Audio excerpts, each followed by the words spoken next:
Será que as regras de uma trilogia estabelecidas em Pânico 3, do Wes Craven, também se aplicam ao terceiro capítulo da franquia Rua do Medo, da Netflix? Assiste esse vídeo até o final, porque além de compartilhar as minhas impressões de Rua do Medo 1666, eu vou provar que sim, Rua do Medo Parte 3 segue à risca as regras estabelecidas em Pânico 3. Se você também é fã da franquia, você vai gostar muito desse vídeo.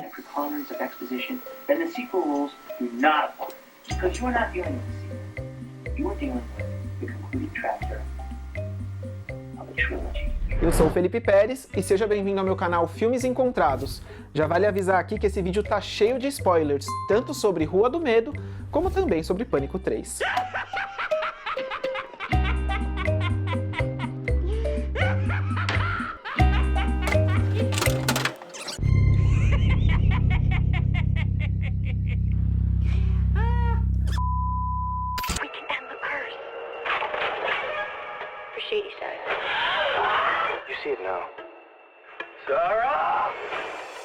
Nesse terceiro capítulo de Rua do Medo, através de uma visão da Dina, que foi o gancho lá do final de Rua do Medo 2, 1978, a gente volta para o século 17 para conhecer a história da Sarah Fier, a mulher que foi acusada de bruxaria e que todos acreditam será responsável pela maldição de Shadyside, que ultrapassou aí gerações. A Sarah Fier vive no condado de Union e vive um amor secreto com Hannah Miller. Sarah e Hannah são apresentadas ao público pelas atrizes que também viveram Dina e Sam, o que faz a gente já se apegar de imediato aos personagens. Quando a aproximação das duas é exposta para todos no condado, muitos associam o relacionamento considerado pecaminoso aos eventos estranhos que estão acontecendo em Union, como frutos apodrecendo e a água continuamente contaminada. Em determinada noite, os jovens de Union se reúnem na floresta e a gente já pode ter uma noção de como a Sarah Fier é uma personagem que questiona e confronta todos os costumes e atitudes da época que ela vive. Outro momento importante da história é quando a Sarah e seus amigos decidem ir visitar a casa da viúva, como é popularmente conhecida uma mulher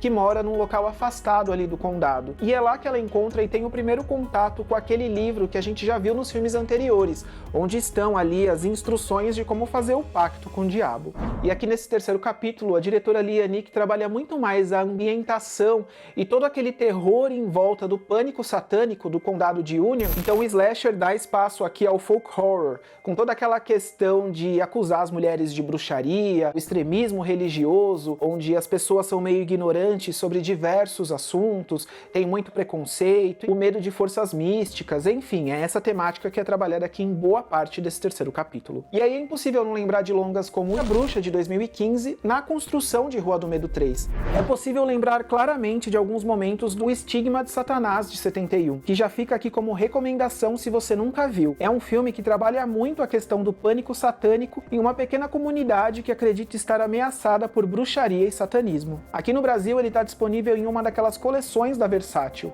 a Obras-Primas do Terror, volume 10. Mas voltando à história de 1666, as coisas em Union vão ficar ainda piores quando o pastor Miller, que é o maior representante da fé das pessoas que moram ali naquele lugar, mata 12 crianças, incluindo o irmão da Sarah Fier. E aí tudo de ruim que está acontecendo em Union é atribuído à relação da Sarah Fier e da Hannah Miller, ligando o amor dessas personagens a algo diabólico, traduzindo como se elas tivessem deitado com o diabo. E a partir daí começa aquela clássica caça às bruxas. You know, nothing good comes from those woods after sundown.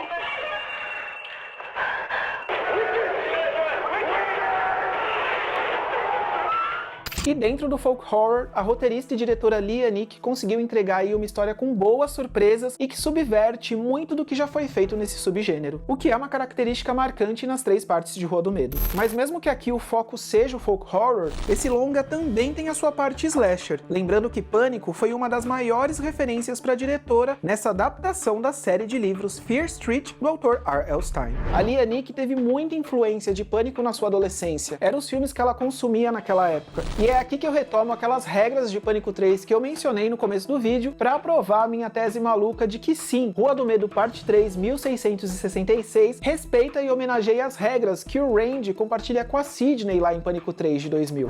Vim aqui pegar meu VHS de Tentação Fatal porque nele tem o trailer de Pânico 3 e eu vou colocar um trechinho aqui pra gente relembrar.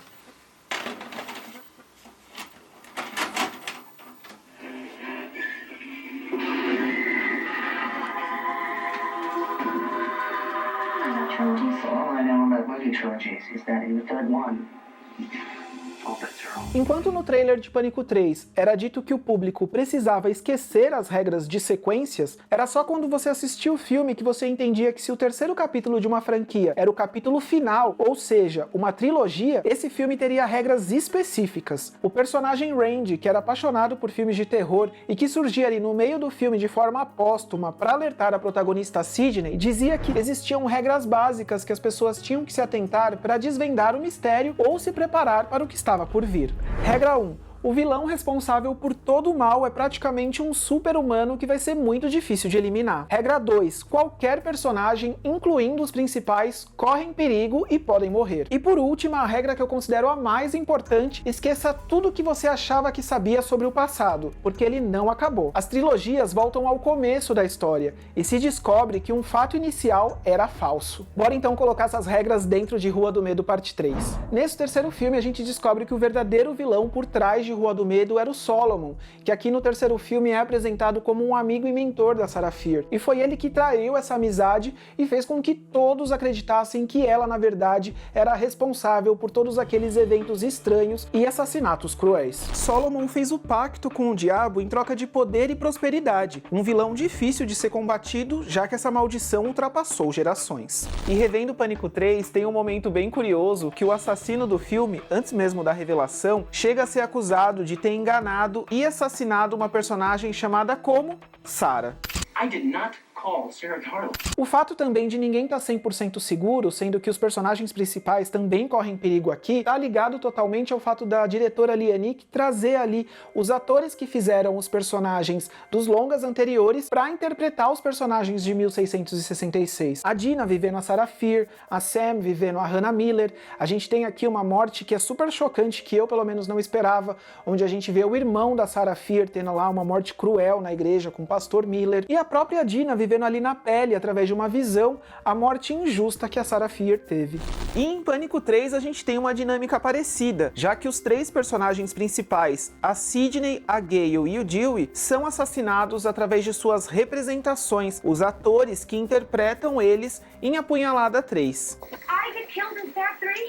I get killed? E claro, aquela regra que eu disse que pra mim era a mais importante, de que você tinha que esquecer tudo que sabia sobre o passado, porque é um fato inicial que você acreditava ser verdade, na verdade era falso. Aqui em Rua do Medo parte 3 a gente tem justiça em relação a Sarah Fier, que por anos foi acusada de bruxaria e ser responsável por todos os assassinatos que voltavam ali de anos em anos, e quando na verdade quem era responsável era o Solomon, e que com o passar dos anos ali todos os descendentes continuavam cravando novos nomes ali nas pedras e novos assassinatos aconteciam para que Sherryside continuasse amaldiçoada e Sunnyvale tivesse aí uma trajetória de prosperidade. E enquanto em Pânico 3 a gente descobre que o Roman, o diretor de Apunhalada 3 e meio-irmão da Sidney, foi quem arquitetou o assassinato da mãe dela como um plano de vingança. Tanto em Rua do Medo 3 como em Pânico 3, as personagens Sarah Fier e Maureen Prescott tiveram suas vidas arruinadas por homens que fizeram as pessoas acreditarem que na verdade elas eram as vilãs. Foi muito legal porque assim que acabou Rua do Medo parte 3 eu resolvi rever Pânico 3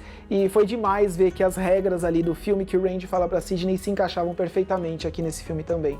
Lianick, muito obrigado pelos refrescos. Mas se 1666 não derramou aquele banho de sangue que os longas anteriores tinham entregue, ainda que tenha momentos bem violentos, é quando chega aí a parte 2 de 1994, no terceiro ato do longa, que o clima lá do primeiro capítulo retorna pra fechar essa história de forma bem redondinha. Pode não ser uma obra-prima, mas eu achei muito interessante e corajoso desse filme em juntar aí o folk horror com o slasher dos anos 90 em um único filme. Acho que muita gente pode achar o desfecho de 1666 convencional, aquele clássico final feliz, mas eu acho que de convencional esse final não tem nada, porque quando a gente via aí personagens LGBTQIA+, em filmes de terror, os finais normalmente são trágicos. Eu fico imaginando como teria sido legal se o meu eu de 13, 14 anos, ali ainda confuso com a sua sexualidade, com aquele medo de ser gay, tivesse assistido aí um filme com uma protagonista LGBTQIA+ forte e um desfecho feliz no final das contas. Tem muita coisa boa nessa trilogia, que além de brincar com a nostalgia e a memória afetiva, trouxe uma jornada divertida divertida, que manteve a gente preso em querer ver as sequências. O rumo da história poderia ter sido algo esquecível se tivesse caído nas mãos de outra pessoa que não fosse a cineasta Lee Annick, que trouxe aí diversas provocações em uma produção teen. E se você chegou até esse terceiro filme reclamando que a trilogia era teen demais, eu sinto lhe dizer, mas nem o filme, nem a diretora e nem a Netflix jamais escondeu isso de você, seja nos trailers, cartazes e sinopse de divulgação, muito menos o material base que inspirou a trilogia, a série de livros do autor R.L. Stine. Acho que em vez de reclamar que um filme teen é teen demais, vale mais celebrar aí em como essa trilogia trouxe mais representatividade, melhores representações, mudando muito os estereótipos e tropos do gênero, não é mesmo? Mas e o que vem por aí? Lá no final do filme teve um gancho bem claro aí de alguém roubando o livro, deixando uma porta aberta para que novos filmes desse universo de Rua do Medo sejam produzidos. E se depender da diretora Lee Annick, esses filmes vão acontecer porque ela tem uma paixão muito forte por esse projeto e pelos livros que marcaram a adolescência dela. E ressaltando que os filmes não são originais Netflix, muita gente aí acreditava que eram produções originais, mas na verdade os filmes já estavam prontos quando a Netflix comprou. E eu acho que deu muito certo esse esquema de lançar um filme por semana, porque brincava muito com a nossa expectativa, essa ansiedade de esperar o próximo filme e também não ser aí um tempo tão longo para que o hype fosse quebrado. Acho que deu super certo e eu já tô sentindo muita falta de esperar pelo próximo filme. What happens now? Espero que você tenha gostado aí dos meus devaneios e pirações sobre Rua do Medo Parte 3, 1666, e compartilhe aqui nos comentários o que você achou dessa trilogia, qual foi o seu filme preferido. Eu gostei muito dos três, mas acho que fico aqui com esse último capítulo. O 1666 foi muito especial. Se você gosta de filmes de terror e suspense, não esquece de conferir se você está inscrito aqui no canal, porque toda semana tem conteúdo novo. Bons filmes e até o próximo vídeo.